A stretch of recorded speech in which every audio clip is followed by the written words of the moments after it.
Hello guys and welcome to another edition of Rage Against the Dice. Today we're taking a look at a game called Gaslands. Now I'm going to start this by saying this is a game I had absolutely no interest in whatsoever. It was a game that I'd on multiple occasions online, not arguments but discussions with people where I said I didn't like the idea of it. I didn't like the fact that it wasn't WYSIWYG. I didn't like the fact that it didn't have its own models. Then my 10-year-old son discovered the game. And now I love Gaslands because he loves Gaslands. No, so I took a bigger in-depth look at it, and obviously I've been watching it with my son, and we have discovered that we have a shared love of botching cars together. So what we did was we went to our local pound shop and we picked up a load of these. A pound, you get 2 cars, and as you can see there's a load of them on the back, and these 2 are Harleys, my son's, that he's going to make up. We first made a tester car, which was this guy, in which we took a cheap little 99p car, we raided my bit box and we stuck stuff on it. We then spray painted it black. Once that dried, we spray painted it silver, and while it was still wet, we spray painted it blue. So if you look very, very carefully, you can see there's bits of blue where I wanted it to look like the car at some point was blue, and the paint's obviously rusted beyond words. And this is one of mine. So we've started building 2 little crews. Mine are very barbed wire based, cars very rusted, and Harley's they've got chainsaws and things like that on the front. So we're going to look at Harley's 3. These have just been sprayed black and then sprayed silver because Harley's going to paint these differently. He wants his to be more vibrant. So we've got this one, in which you've got 2 AUG guns in the front. Harley has these little metal spikes and metal barrings and stuff at the side, which protect his cars from being rammed. He also has a lot of spikes. He has guns in the rear. And again, these are just 2 for £1. These cars. We raided my bit box to find little bits, and obviously he's going to paint these up. And these are going to be his first ever painted models. So he's quite excited about that, and we are going to get some photos and things like that, which will go up on the Instagram and you can see them. And you see little things like covering the windows and stuff like that. And now the next ones are my cars that Harley and I have been building together. These are half painted, so you can see I've started to get kind of the rust design and stuff like that on. So again, just the same kind of cars. We've got platings over to protect the windows. We've got coverings. Ghost dryer is back, nice. Coverings over the wheels to protect them. We've got obviously a gun on there, some on there, and there you can see the barbed wire motif. So on this one, the fully painted one, you can see there's barbed wire around the door and a bit around the screen. And on this one, it's just around the front. Now, the idea behind the barbed wire is that when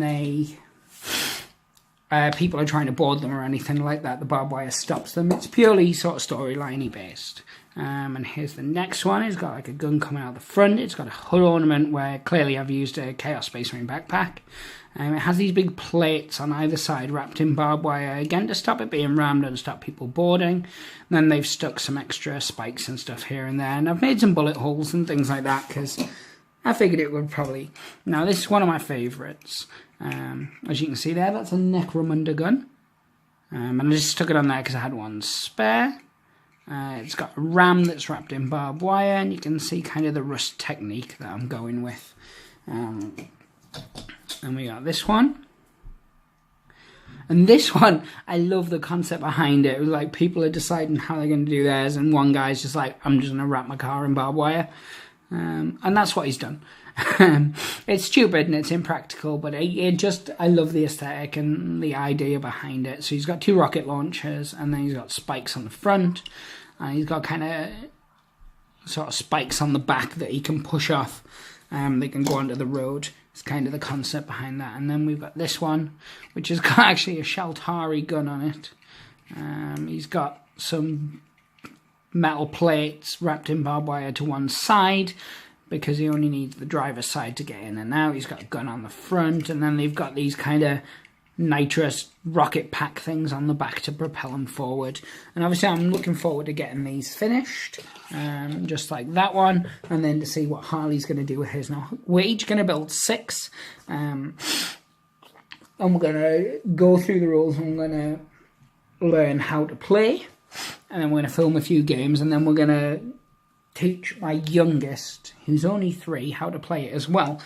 My idea for it, obviously, is hoping that from this they move on to playing other war games, but I have to admit I'm really excited to play it. Coming from the negative background I started with, I'm very, very excited. After reading through the rules and stuff, I did change my perspective quite a lot on it, if I'm honest. Yes, so that's where we're at the moment. So it's a good game. It's a good gateway game if, like me, you've got children, especially little boys, because little boys tend to be into cars. That doesn't mean that little girls aren't, and I'm certainly not gender profiling there. It's just in my experience when I was a little boy, both of my little boys love cars. I remember most of my cousins loved cars. My sister, not so much.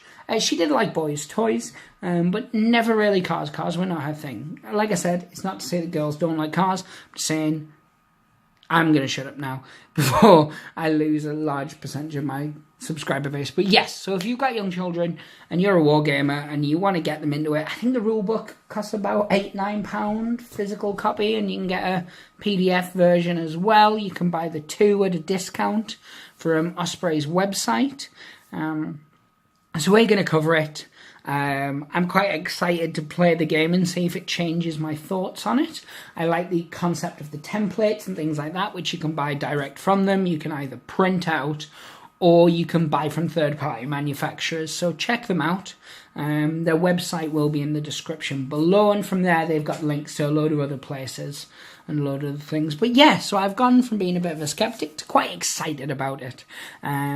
Hopefully I can get Alan and a few of the other nerdy guys, like Some Guys in a Filthy Mage, link in the description below, obviously.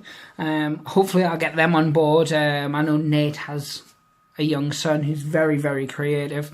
Hopefully he'll, take an interest and get involved, and we can show off a lot of different aspects of it. But yeah, it's one I'm gonna give the benefit of the doubt and try it out.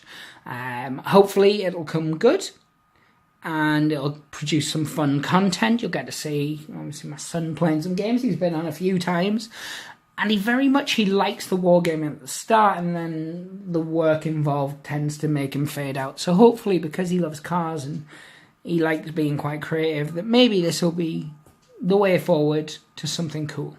But anyway, guys, I'm going to leave it at that. Check the links, as I said. Check some of the other videos out there, because Gaslands does look like it's actually quite fun, and I'm quite happy to eat my words on it.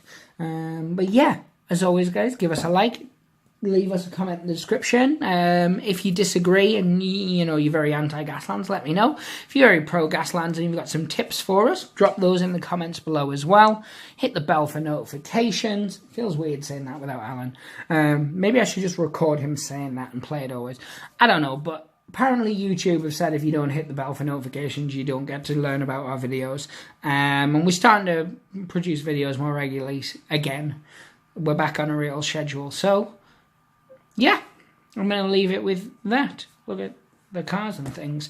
As always, guys, pray the dice gods and hope they smile upon you. Take care.